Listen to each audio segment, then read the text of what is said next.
Okay, thank you all for joining us. My name is Keith Reed. I'm the editorial director at Fuel Marketer News. It's a pleasure to be here with our webinar today, Growing Your Business with Biodiesel. We have two presenters that are going to give us a rundown, both on the general diesel market with a view at retail and consumer diesel a little bit, as well as a view of how you can add biodiesel into that mix to, as it says, grow your business. Our first presenter will be, just a second, Jon Eichberger. Jon is the executive director of the Fuels Institute, a nonprofit independent think tank founded and managed by NACS. Jon will discuss current trends impacting the diesel fuel market and what these trends mean to fuel retailers and marketers. The Fuels Institute draws together various stakeholders from the vehicle and fuels industries, including public interest, community, and academia, to collaborate on the critical issues facing the transportation market. It's interesting, my perspective has always been that diesel represents perhaps the no-brainer of alternative fuels. I've personally driven older technology diesel automobiles. 1990s BMW and Volkswagens, found the experience to be entirely comparable to a gasoline engine vehicle. In fact, when I was looking at my most recent car, I was looking in the small crossover category, and I was in fact disappointed that there weren't as many diesel engine offerings, particularly with the new clean diesel technology out there, as I would have liked to have seen. A lot of you may be familiar, diesel is really big in Europe. In fact, in Britain, about a third of the automobiles are diesel powered. It's unfortunately, lately there's been a little pushback, I suppose, after years of actually subsidizing and financing and using tax strategies to push folks into diesel vehicles for environmental reasons. Some of the set that won't be satisfied unless there's zero emissions seem to be pushing back a bit now. But again, I think pragmatically, diesel is an excellent choice, particularly with the upcoming CAFE standards for particularly the bigger vehicles that might have an issue. So our second speaker will be Jon Scharingson of REG. He's the Executive Director, Sales and Marketing. Jon will discuss how adding biodiesel blended fuel to the fuel marketer and retail product offering can help enhance margins and grow your diesel fuel business. He will discuss why biodiesel blended fuels are on the rise, how they can differentiate your business, blending economics, and the integration into your operation. REG is a leading North American advanced biofuel producer and the developer of renewable chemicals. REG has 10 active biorefineries across the country, research and development capabilities, and a diverse and growing intellectual property portfolio. The company is committed to being a long-term leader in bio-based fuels and chemicals. Biodiesel is, of all the biofuels out there, I think receives a pretty strong level of support among the industry associations. As a magazine, our policy on biodiesel and any biofuel is that if it can make a marketer or retailer money, we're for it. As a fuel goes, it's a fairly conventional product. The handling issues are comparable to what you have with diesel.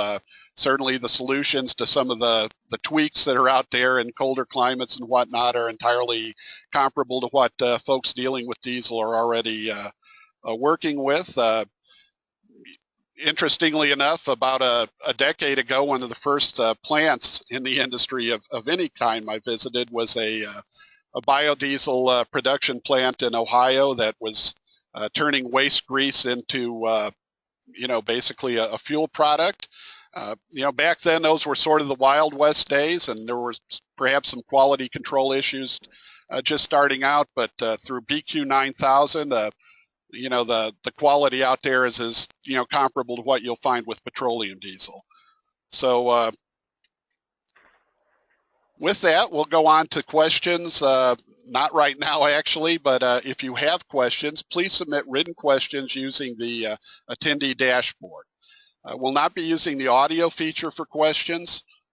Your written questions will be cataloged, and then our panelists will answer them at the end of the webinar. We'll try, but we may not succeed in answering all questions, but one of the handouts you have available is contact information for both of our presenters. So without further ado, I'm going to turn the presentation over to Jon Eichberger at the Fuels Institute. Jon? Thanks, Keith. Welcome, everybody, this afternoon. Hopefully, our conversation today will be valuable for you. Just real quick, Keith, we cannot see the slides on our screen. Have you gone to live mode yet? Yes, I have. And okay. As everybody can see, I've got my slides here. I'll work on that. Real quick, the Fuels Institute was founded a couple years ago by the National Association of Convenience Stores as a method to bring the various stakeholders to the vehicles and fuels markets together to try to foster a collaborative exchange of ideas and experiences and help the different stakeholders find a way to make more informed decisions. We bring people together for a couple conferences a year to share perspectives and provide a better viewpoint of what's going on in the market, and we commission research which is designed to answer questions that our stakeholders in the community are asking for. The goal ultimately is to help business leaders and policymakers make more informed decisions, so as we make moves to increase the market or develop policies to assist the market, they're being done in a way that is comprehensive and effective for everybody involved. Keith, the first main slide I have is on gasoline demand. And I know this is a diesel discussion. I think it's important to think about gasoline demand. And when we look at the numbers, we see that over the last couple of years, we've had a slight decrease in gasoline demand. And then on the next slide, Keith, you can see that the Energy Information Administration forecasts a dramatic drop in gasoline demand through 2035. And I think that's important because we're really trying to figure out what's going to take its place. You know, gasoline is the dominant fuel for the light-duty vehicle market, and if that's losing market share, then what's going to take its place? And if we look at the next slide on fuel efficiency requirements, this is really what's driving it. The federal government is requiring that the automakers increase the fuel efficiency of the vehicles. By 2025, model year vehicles produced that year are supposed to have an estimated mileage of about 54.5 miles per gallon. Now that is a calculated number based on a greenhouse gas emissions potential, and it's not expected to be the real fuel efficiency of the vehicles, but we're going to be in the 40 to 45 mile range, and the key thing here is recognize that that represents really a 50% improvement in miles per gallon. And there's a lot of discussion about what is going to be done by the auto industry to take that place. On the next slide, Keith, I've got a number of symbols up here that kind of indicate some of the new technologies that are being discussed: and natural gas, biofuels.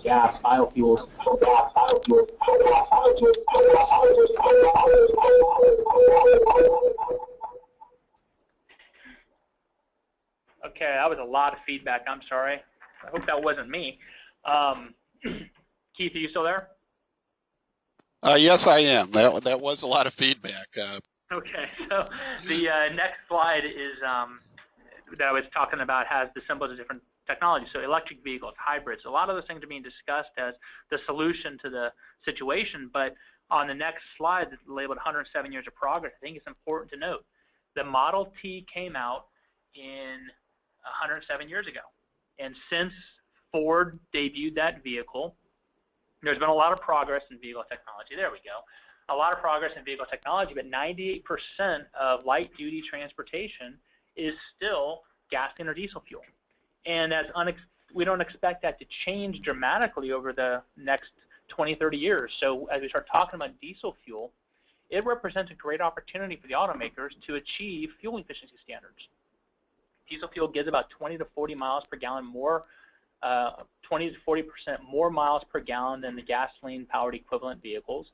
And so that is a very strong incentive for the autos to start producing those. On the next slide, Keith, we've surveyed consumers for several years. And this slide shows that we asked customers in the market to buy a car in the next 2 to 3 years, would you consider a non-gasoline vehicle?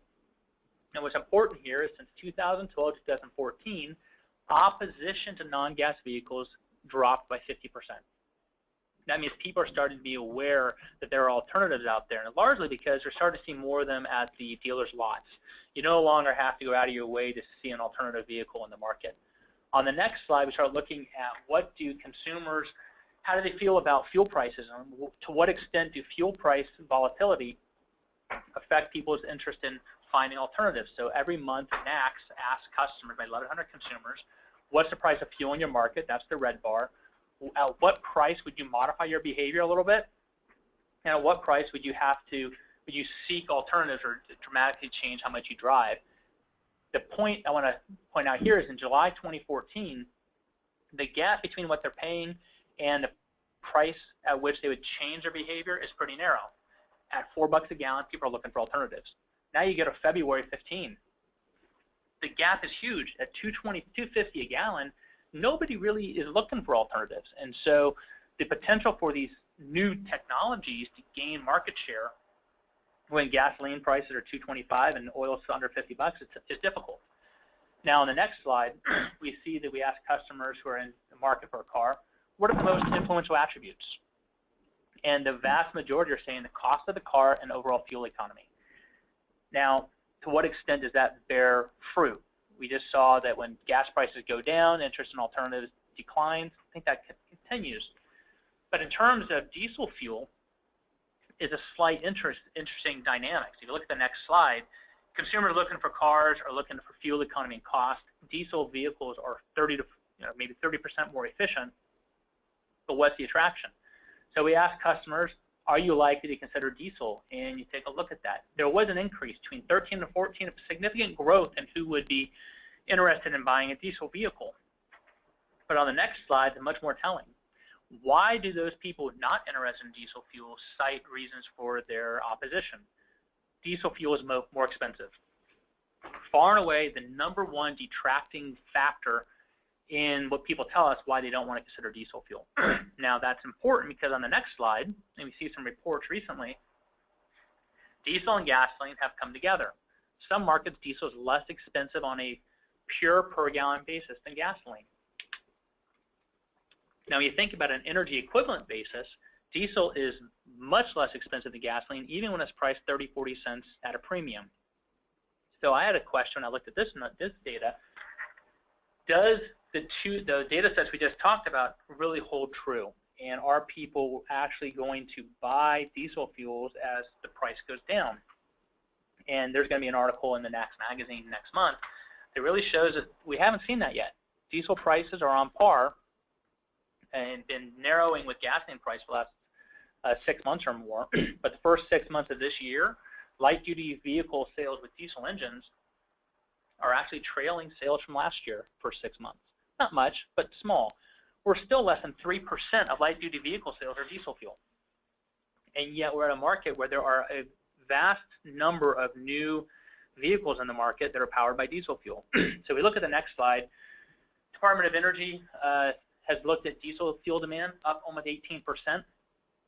On the next slide, take a look. Their forecast is another 10% growth by 2035. That's actually lighter than it used to be, but we are seeing some increase in diesel demand as we go forward. On the next slide, we've done, through the Fuels Institute, several forecasts. Navigant Research did one for us. Pyra did an analysis on diesel fuel, and EIA does it. Light-duty vehicle sales that are powered by diesel could be 12 to 14% of new vehicle sales, and then by 2020 or 2030. That's a strong growth prospect, considering we're only selling about 3% now. One of the key factors is that bottom box there. Cars.com found that 73% of mothers are making the vehicle decision for their families. So are women open to diesel fuel? I think the advertising campaigns we've seen from Audi the last couple of years are bearing some fruit. The new diesel engines and the new vehicles are much higher performance than they used to be. Low emissions, low noise. They're not viewed as a dirty alternative heavy-duty truck only. And what we've seen is from 13 to 14, the number of women who we consider diesel fuel did go up significantly. And that's a market that needs to be targeted if diesel is going to gain traction. On the next slide, we take a look at the light-duty vehicle forecast. And what I want to point out is the only category in this slide that's really showing dramatic growth is the gray bars, which are diesel fuel, going from 2% market share of registered light-duty vehicles in 2012 to about 8% by 2023. Now we'll see how that continues on. but that is in a very positive outlook. And if you look at the next slide, this is one of the reasons. There are 37 light-duty vehicles on the market right now that are powered by diesel engines. And contrary to what most people think, it's not just the pickups. If you look here, 7 of those models are pickups. 4 are vans. The rest are sport utility, crossover utility, and cars. So you're seeing a lot more options on the dealer lots. That's going to drive consumer interest. And the more consumers are interested, the more likely we are to see growth in the market. On the next slide, you know, I talk about light duty a lot, but we have to remember freight is big deal. And we're looking at a 32% growth in vehicle miles traveled forecast for freight over the next 20 years, and that's important. So when we start thinking about that, let's look at the next slide. We did a forecast on what engine is going to power the heavy-duty market. I don't think there's any surprise here. Diesel is 99.5% in 2012. It's going to be about 95% in 2023. Now, some may say that that in itself is a little bit of a bullish forecast, but the only fuel up there gaining any market share is CNG. And I'll tell you that this model, looking at the raw numbers, that's almost all Class 8 vehicles. LNG doesn't enter the picture until later on in the model, probably not until 2028, 2030, before we start seeing LNG because of infrastructure limitations. But diesel is still going to be the dominant fuel. Let's look at the next slide. The next slide is showing forecast VMT by class of freight vehicle, light, medium, medium duty, and heavy duty. It is dominated by diesel. And the only time you see any change is in 2035, EIA is thinking the heavy duty may gain about 2% of natural gas. But it is a diesel-dependent market. Let's look at the next slide. I usually look at registered vehicles, but sometimes you need to look at sales because sales are an indication of where the future might be going. This is sales of these freight vehicles. Again, you're not seeing a whole lot of change in powertrain options. People are still going towards the freight, towards diesel. And so when we start thinking about the diesel market, there is significant growth. I tell retailers that next 5 to 10 years, diesel is your growth fuels market for demand, largely because the autos are focused on it. And we look at the heavy-duty side, we're not seeing a whole lot of deterioration in reliance on diesel fuel. So I think it is definitely a sustainable growth market going forward. Now, my closing thoughts on the next slide, looking at a couple things here. It is the most immediate growth market.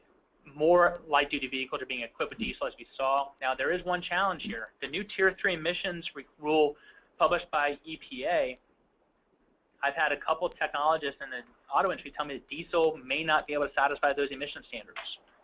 If that's the case, the automakers have a problem. They need to improve fuel efficiency, which diesel helps them, but they need to meet their emission standards, which, if that's correct, diesel may be a challenge. So we need to think about that. But every retailer I talk to, they're putting diesel in their stores, whether it's a raise and rebuild or a brand new store.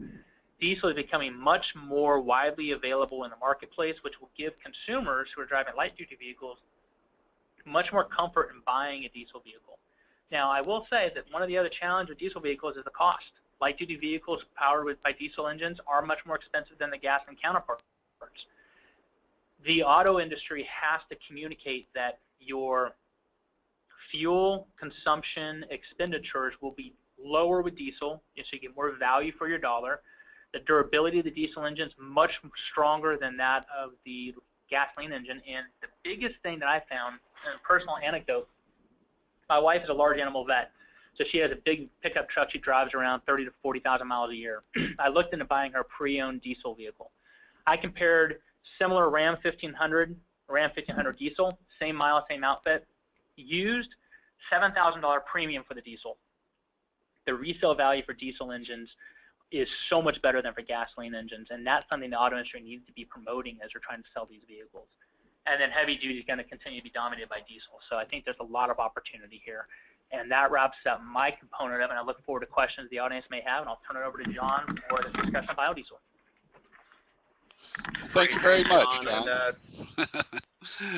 Thanks, Keith. Let's go ahead. Oh, you've done it already. So, yeah, this is Jon Scharingson. I'm the Executive Director of Sales and Marketing at REG, as Keith explained at the beginning. So thanks for the opportunity to speak with everybody today. So I'm going to talk about, how retailers, convenience stores, and travel centers can actually grow their business, and probably more importantly, grow their profitability in gross margin per gallon, integrating biodiesel into their diesel fuel solution. So next slide, Keith. Yeah, so this is some of the stuff that Jon Eichberger talked about as well, and just a quick snapshot of the total U.S. distillate market back in 2012. So we're roughly looking at around today a 60 billion gallon a year distillate fuel market just in the United States.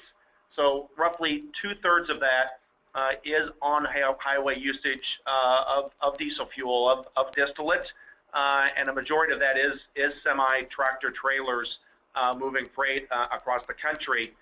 We are today, as Jon mentioned, only at that 3 to 4% market penetration in terms of passenger vehicles for diesel, but just as they've made significant inroads in the European Union over the last several years, as Jon said, we expect to see progress on that front in the U.S. as well. So we, along with NACS, are very bullish on the overall top line growth of the diesel fuel market in the U.S., maintaining the market and growing it in the heavy duty sector, and in particular the passenger vehicle sector growing significantly, which for the C-stores folks on the line, obviously that's of a lot of interest.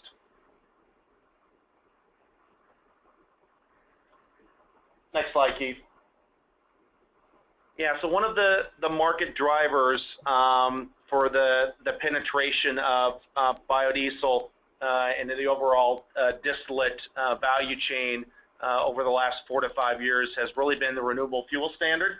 So this is a snapshot of the Renewable Fuel Standard, which for 4 different categories of renewable fuels, cellulosic biofuel, biomass-based diesel, advanced biofuel, as well as traditional corn-based ethanol, is projected to grow significantly from now through 2022. So these are the new figures for biodiesel that the EPA just rolled out in the last 30 days. And as you can see, their requirement in terms of a federal obligation in terms of gallons that must be blended is 1.6 billion gallons in 2014, growing to 1.7 billion gallons this year, 1.8 billion gallons in 2016, and 1.9 billion gallons in 2017. And this is really reflective of how many biodiesel gallons have been produced and consumed in the U.S. market over the last 3 to 4 years.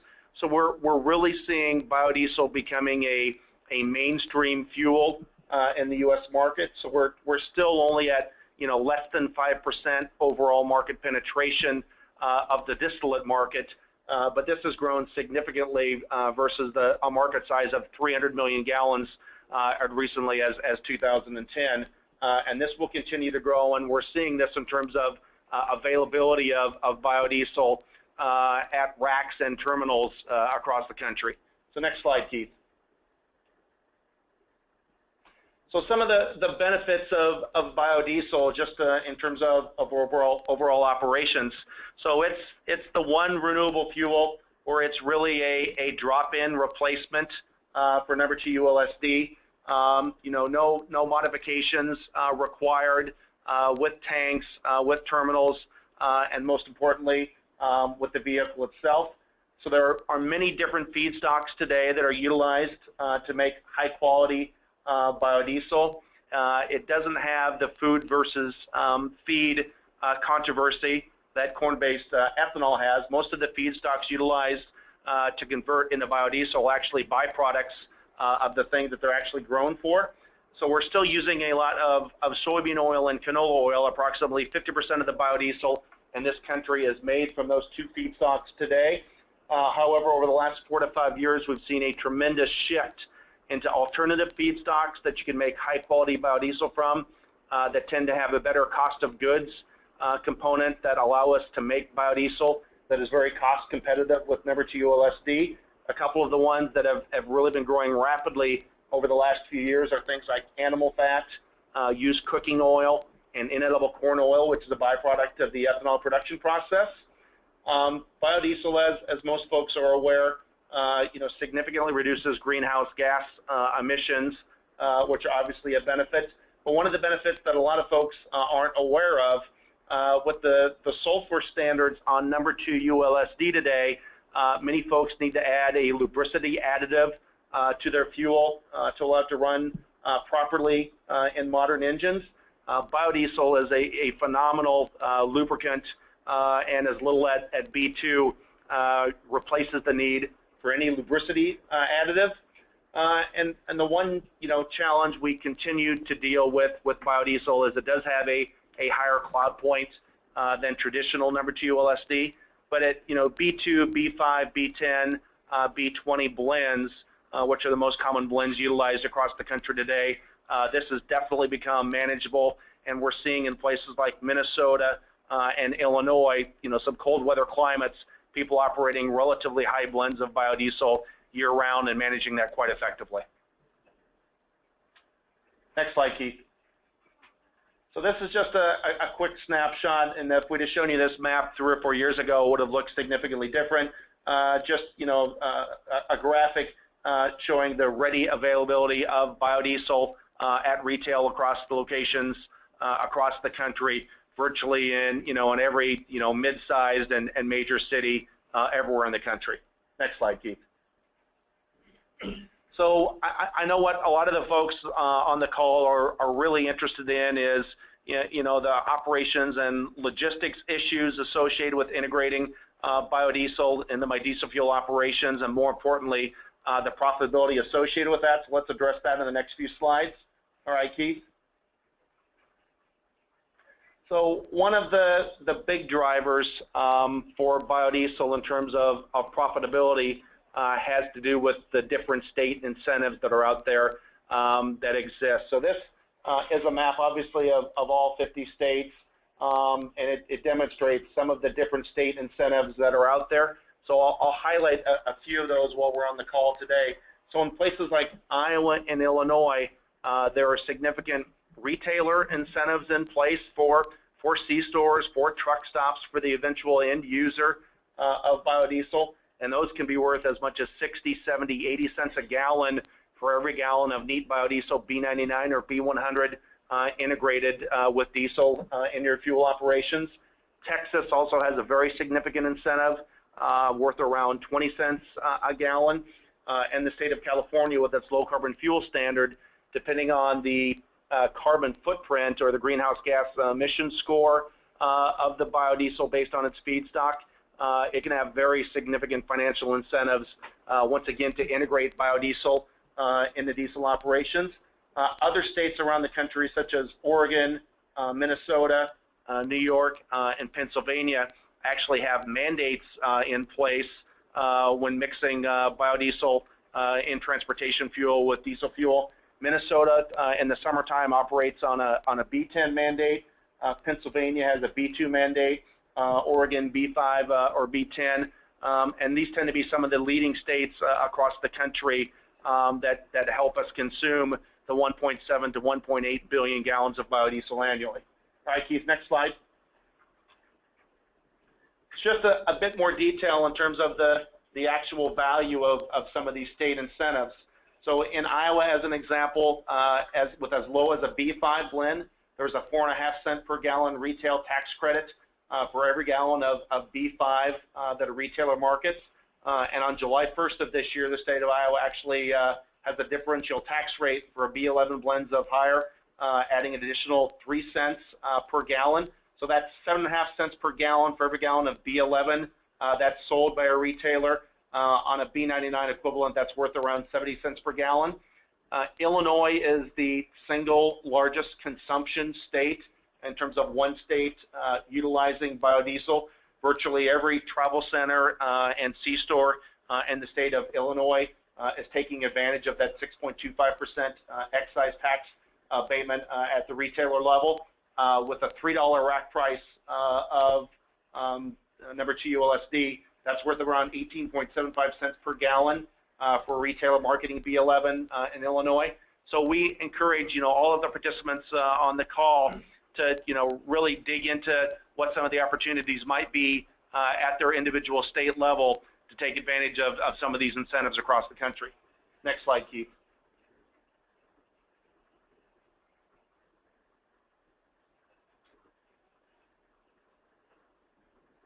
Yeah, so just wanted to share one case study with you, and we thought about embedding a video of this, but decided instead to just talk about it in bullet point form. So Aglen FS has been a long-time customer of REG. They're a Midwestern ag cooperative located in central Illinois, and they offer B11 on a year-round basis. They've been doing that since 2010, and it's a very significant part of their business and their profitability at this point. They're blending over 1 million gallons annually, into about 11 million gallons of B11 that they sell. And you guys can read the quote here from John Poppenhaus. There's a picture of them down there below with Agland FS, and it's just been a great opportunity for them to enhance their profits, taking advantage of the Illinois incentive, as well as taking advantage of profitability with RINs and the blender's tax credit, and they've been able to manage the cloud point with their customers and have not had any technical or operational issues since the integration of this into their supply chain since 2010. Next slide, Keith. So one of the components of the value proposition with biodiesel, and actually with all the different categories of renewable fuels these days, are RINs. So RIN stands for Renewable Identification Number. I suspect that most of the folks on the call are familiar with RINs. RINs are attached to each of the 4 categories of renewable fuels that exist today. They're basically a compliance mechanism to ensure that the obligated parties are consuming their required levels of biodiesel and the other categories of renewable fuels on an annual basis. So the obligated parties are the folks with U.S. crude oil refining capacity in the U.S. You can see the examples of those type of companies shown today. But every gallon of biodiesel that gets sold has a RIN attached, and that RIN has a financial value. The value of biodiesel RINs in the market today are around $1.05, $1.10 per gallon. So you can see they're a very significant component of the value proposition. So if you plan on actively marketing biodiesel as a part of your fuel solution, you need to understand RINs, what the economic value is of RINs. So REG and other biodiesel suppliers today actually will sell biodiesel with and without RINs. If we would sell to a convenience store without RINs, we actually have the ability to take those RINs and attach them to the sale of one of our sales to the petroleum majors or the obligated parties. So just once again, you need to understand RINs, what the value opportunity is associated with those, big part of the overall blending economics. Next slide, Keith. So the other component at the federal level of biodiesel blending economics obviously revolves around the dollar per gallon biodiesel blender's tax credit. So the biodiesel tax credit was first enacted by Congress back in 2005, and the intent behind the blender's tax credit was to be a catalyst for the build-out of domestic biodiesel production capacity across the U.S. It's been very successful from 2005 to 2014 in that regard. We now have well over 2 billion gallons of biodiesel production capacity in the U.S. Unfortunately, there's been a couple of occasions over the last 10 years where the biodiesel tax credit expired and was put back in place retroactively. So this happened most recently on December 31st of 2014. So we have seen the House and the Senate actually propose legislation for the tax credit going back into place retroactively back to January 1st of 2015, and are looking at an extension into 2016. So we're optimistic that that will happen again. As you can see in the first bullet point, so we've never had a year where at some point in time that tax credit did not go back into place. Unfortunately, we're in a situation today where the tax credit has expired. but once again, we're bullish that it will be put back in place. And what we tend to see is that when that tax credit is in place, there tends to be very good blending economics for feedstock providers, for biodiesel producers, as well as the blenders of biodiesel. Economics get a bit tighter when it's expired, and that's the situation that we're in now, but we're hopeful that will improve as we go later in the year. Next slide, Keith.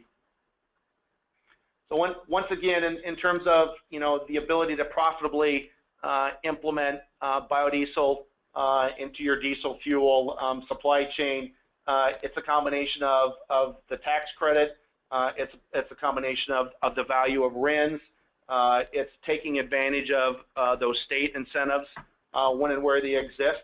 And the other thing I just wanted to highlight to people is that a number of states also have capital available for infrastructure grants to actually build out dispensers or terminals to help offset some of the cost of making any changes that you would need to make in your tanks or your dispensers to allow you to market biodiesel, or maybe to allow you to market a B2, a B5, a B10, a B20 blend at your pump.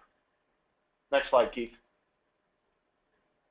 So I'm going to wrap up just a couple of quick slide overview of Renewable Energy Group. Next slide. So we've been selling biodiesel as long as anybody has in the United States, dating back to 1996. We're the nation's leading producer and marketer of biodiesel. We actually sold 289 million gallons of biodiesel and renewable diesel in 2014. You can see here today we have 10 active biorefineries. 8 of those are biodiesel plants, 1 in Minnesota, 2 in Illinois, 3 in Iowa, and 2 in Texas. 1 active renewable diesel plant in Geismar, Louisiana, and then the plant in Okeechobee is a renewable chemical plant. But we have over 300 million gallons of state-of-the-art ASTM spec BQ 9000 production capacity on an annual basis. And final slide. And just wanted to give you a feel for what our distribution footprint looks like. So we have biodiesel and biodiesel blends readily available at all of these locations. So the green boxes represent those biodiesel and renewable diesel refineries that is referred to. The yellow boxes are actually 4 plants in various stages of construction. And the blue boxes are other terminal locations across the U.S. where, once again, we have biodiesel readily available, and in many cases have B2 to B20 blends available as well. So this is just REG's locations where we have fuel readily available today. We also ship via truck and rail in the 49 of 50 states. And if you look at a map with all of the biodiesel producers across the country, once again, we've done a very good job over the last 4 to 5 years of biodiesel becoming a mainstream fuel and becoming readily available across the U.S. So Keith, I think that's my last slide. Yeah, it is. So Keith, I think we'll turn it back over to you guys, and Jon Eichberger and myself will take any questions from the audience. Great, excellent, excellent. That was a very good presentation. Does anybody, first question we have here, does anybody have a figure for the total usage of diesel per year? I would assume gallons or barrels, percentage of the motor fuels mix? Yeah, so it's around 60 billion gallons annually just in the U.S. Canada's number, if you want a North American number, is about 10% of the U.S. total. I'll let Jon talk to that versus the gasoline utilization. Yeah, gasoline's sitting in the neighborhood of about 120 to 135 billion gallons, depending on which numbers you're looking at. I would say probably about 130. So diesel is around 40-45% of the entire liquid fuel pool in the U.S. from a petroleum basis. Yeah. Another question we have, and I think this is for Jon at REG, I believe, and and maybe Jon Eichberger as well, but I'm going to expand it a little bit. The question is, if the blender credit is reinstated, will you refund the full dollar per gallon to the blender? But I think it opens up an opportunity to discuss a little bit more, you know, being a blender of choice, buying pre-blended product, and how that dollar a gallon tax credit actually works its way through to the marketer or retailer with either of those scenarios. Yeah, so this is Jon Scharingson. So I think people sometimes forget when the blender's tax credit is actually in place during the marketing year, which we haven't had that opportunity for a couple years now. You actually see a dollar per gallon pricing differential between B99 and B100. So B100 is $1 per gallon more when offered by REG and other producers. So the reason for that is that if you buy B100, you file with the IRS to get the certificates, and then a few weeks later, you can get your dollar per gallon refund in the eventuality that it's a blender's tax credit. So we'll offer B99 at $1 per gallon less. We'll do the blender, and you won't have to file for the certs. So we actually have most of our customers take advantage of us removing that administrative burden from them. So that's the answer to that question. This is similar, but it's kind of a little new territory here. With the proposed tax credit moving from the blender to the producer, will that credit help bring the price of B100 down? So I think there's a lot of misperception around the blenders versus the producer's tax credit. So the dollar per gallon blender's tax credit is shared by everybody in the value chain. When it's in place, the feedstock supplier shares some of that. The biodiesel producer certainly shares some of that. But we also tend to see is that the blending economics get better for our customers, so they're certainly sharing in that value.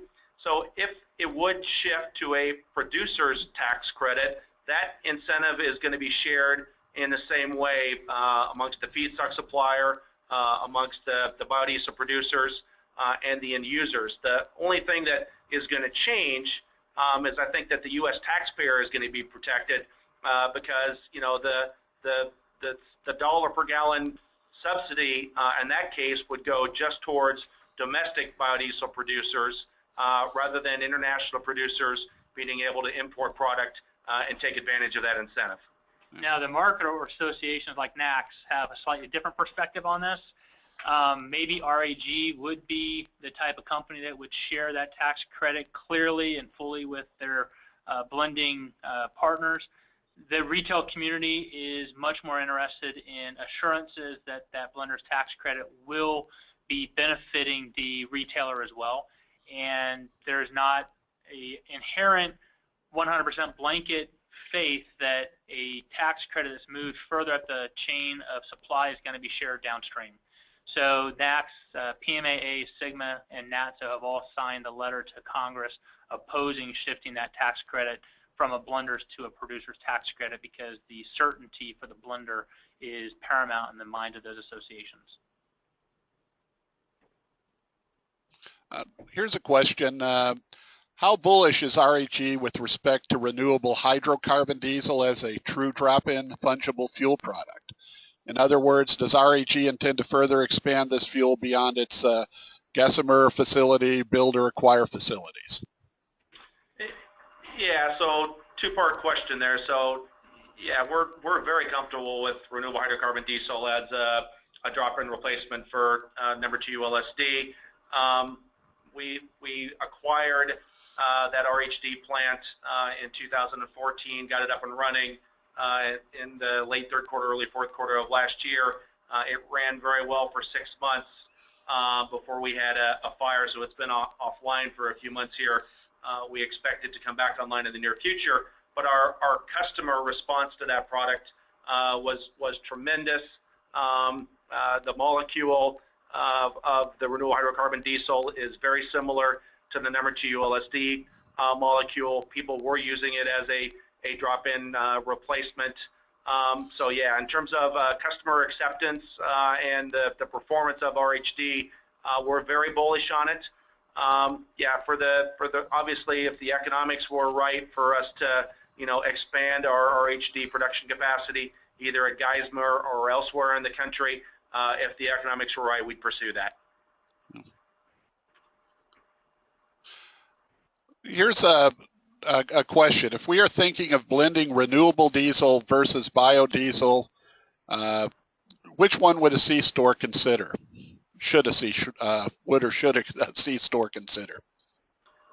Yeah, so I think it comes down to economics. So one of the challenges with renewable diesel today is that there are only two major refineries making renewable hydrocarbon diesel today. Both those refineries, ours and one of our competitors, are located in Louisiana.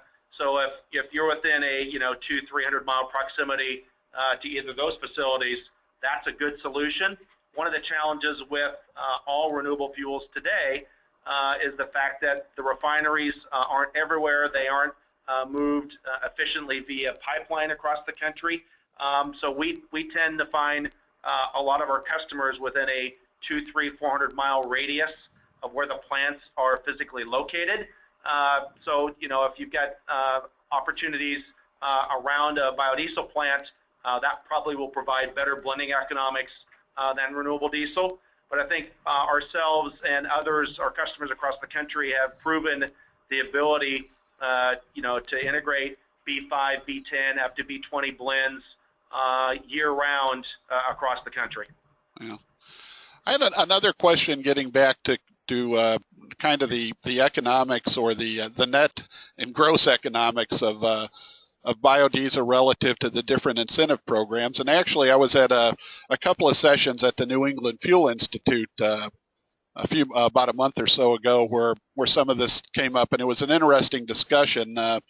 I guess, what are the economics compared to conventional diesel, first of all, for biodiesel straight up, for biodiesel with RINs, and then for biodiesel with RINs plus a tax credit? It was explained to me by the presenter there that the tax credit's almost like a lottery winning, that generally biodiesel plus RINs can kind of carry the product for the most part.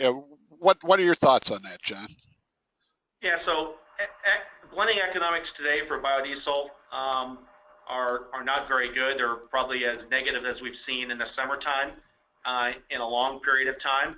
So having said that, when you look at the price of biodiesel versus number 2 LSD, when you take into account the value of RINs, FOBR plants, it's about a wash right now. So we can basically offer biodiesel without RINs at around number 2 ULSD economics, FOBR our plant today. So where we're continuing to see very strong demand for biodiesel is in places like Illinois and Iowa and Texas and California that can take advantage of the state incentives. And then we also have customers that there's a share option with the blender's tax credit when and if it comes back, that if they can integrate biodiesel into their diesel operations basically at a break-even cost, then there may be an upside for them if the blender's tax credit comes back. So that's how we've been managing that internally.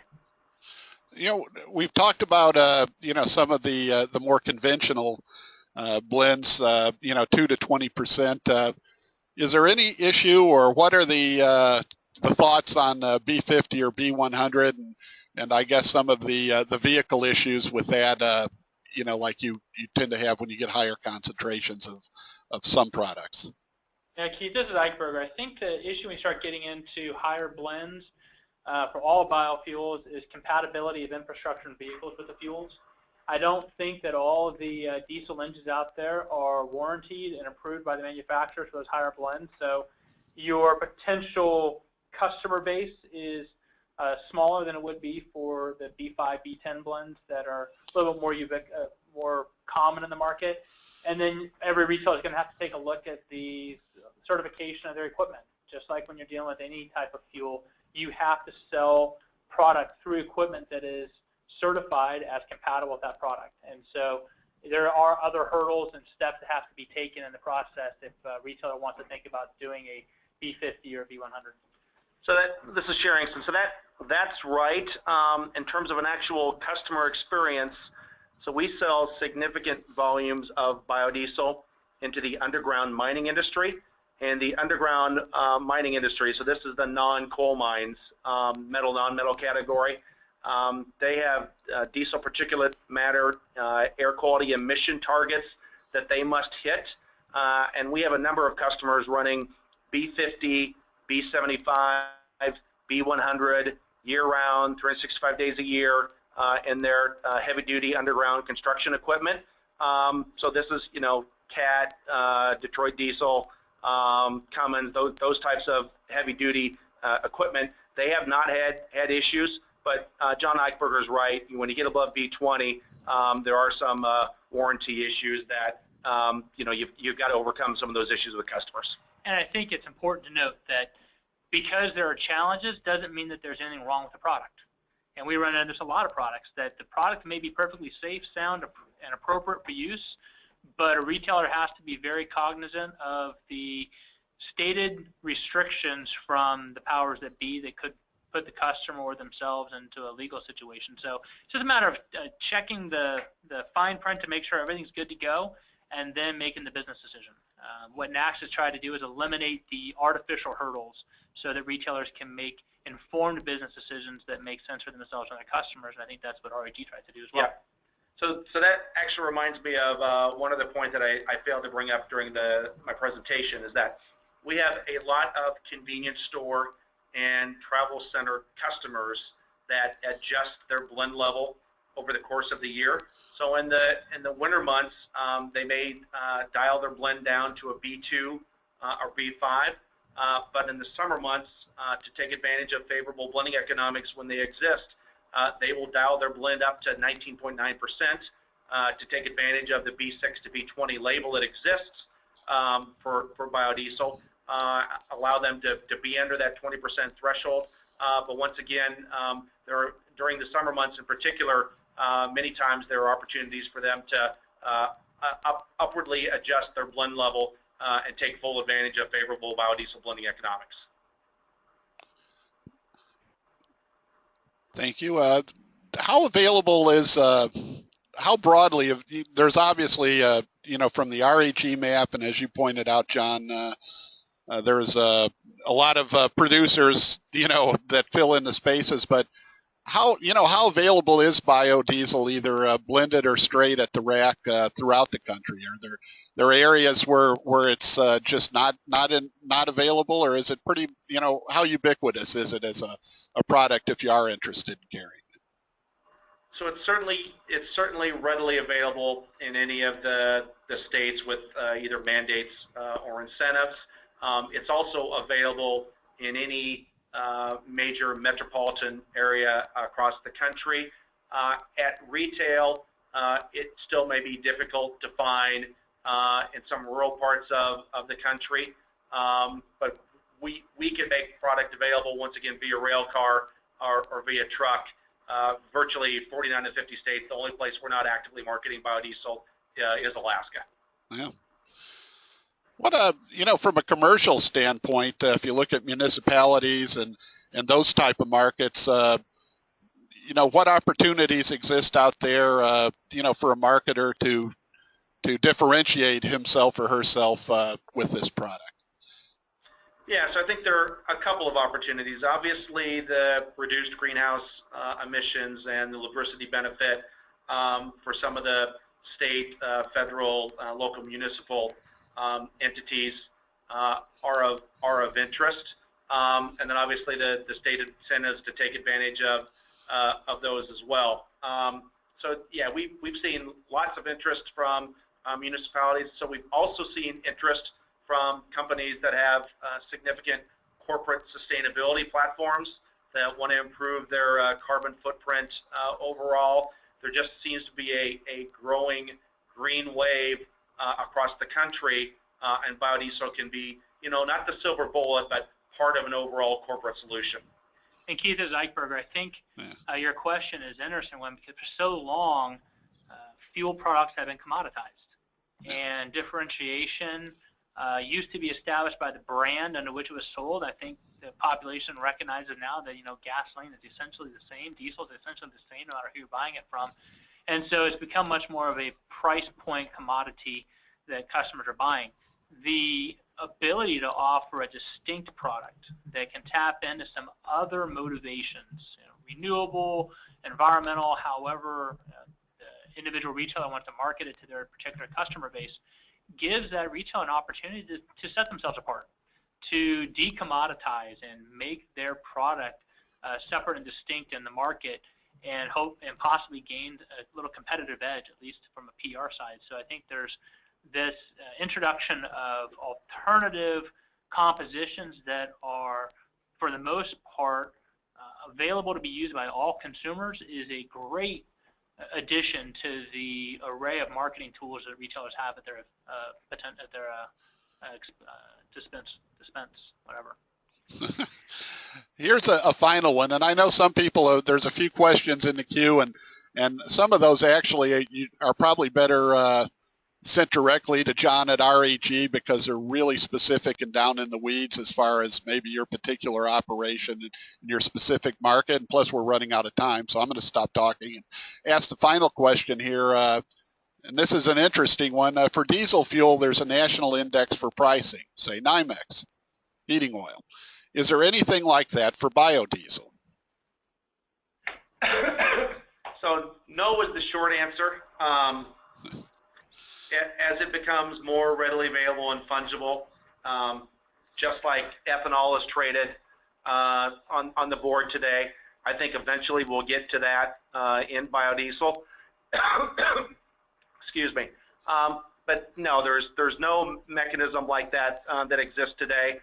We do send out pricing information to our customers on a nightly basis. Happy to share that with any of the participants, but no, there's no mechanism like that that exists today in biodiesel.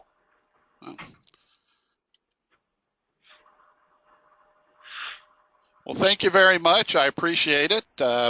Again, there's a handout that has contact information for specific follow-up with our presenters today for any question that wasn't answered there that you might have came up with later.